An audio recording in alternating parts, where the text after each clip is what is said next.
ever wondered what a chef's kitchen looks like? Me too. I'm Athena. I'm not a chef, but sometimes I pretend that I am. I love to cook, and today I'm going to share why, how to learn, and some cooking tips with an exclusive peek inside my spice cabinet. The reason why I love to cook is because it brings people together. Each culture has its own traditions, and some cultures place a greater importance on food than others. I'm Armenian and Greek. Both countries have huge food cultures. We love cooking, eating, but most of all, spending time together. At the end of each busy day, my family gathers around the dinner table to share a meal.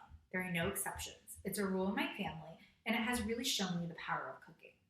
Cooking is my true passion. Sure, I considered applying to culinary school many times. I almost even submitted an application to Food Network's Chopped after graduating from college. Ultimately, I decided to pursue a different career. But that doesn't mean I threw my passion away.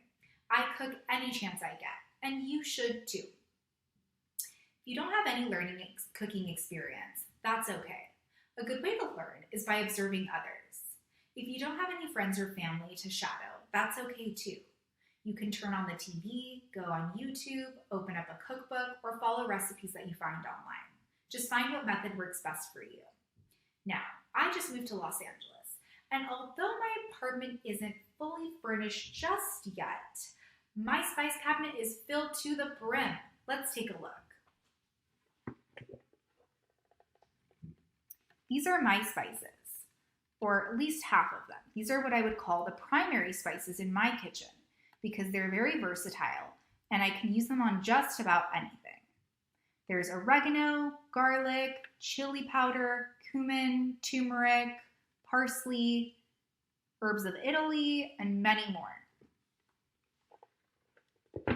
Now, seasoning is a crucial step that you do not want to miss.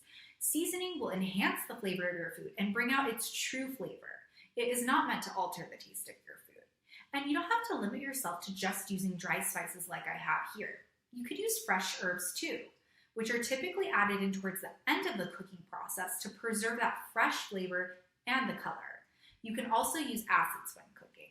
So you can use vinegar, you could use lemon, and my personal favorite, wine, which pairs well with seafood and with chicken.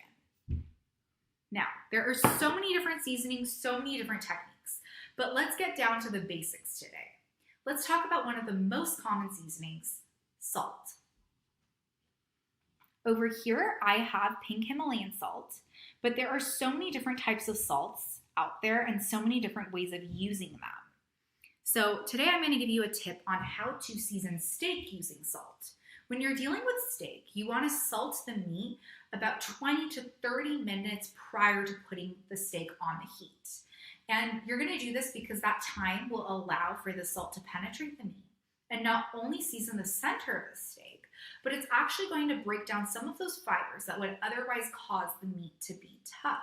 So in this case, not only is the salt going to enhance the flavor of the steak, but it's actually going to tenderize it. Now, when you take the steak off of the heat, you're going to re-season using salt. This is a really important step that you don't want to miss. And the type of salt that you use now is actually going to matter. You want to use a finishing salt. My personal favorite is Fleur de Sel. It is really the creme de la creme of all salts. It's flaky sea salt, and you can find it at mostly any store, although it is grown in France and in England as well. It's delicious. You just want to sprinkle a little bit prior to serving, and this type of salt is actually very concentrated, so it's extremely salty, which is why it is appropriate for using on steak.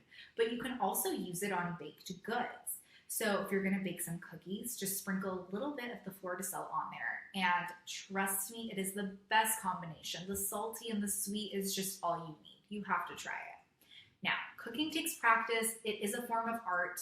But the most important thing to remember is that it is a unifying experience that brings people together and makes everyone happy. It's never too late to learn how to cook. And if you have any questions for me regarding tips on seasoning or cooking, please don't hesitate to ask. I'd be more than happy to share my knowledge. Thank you.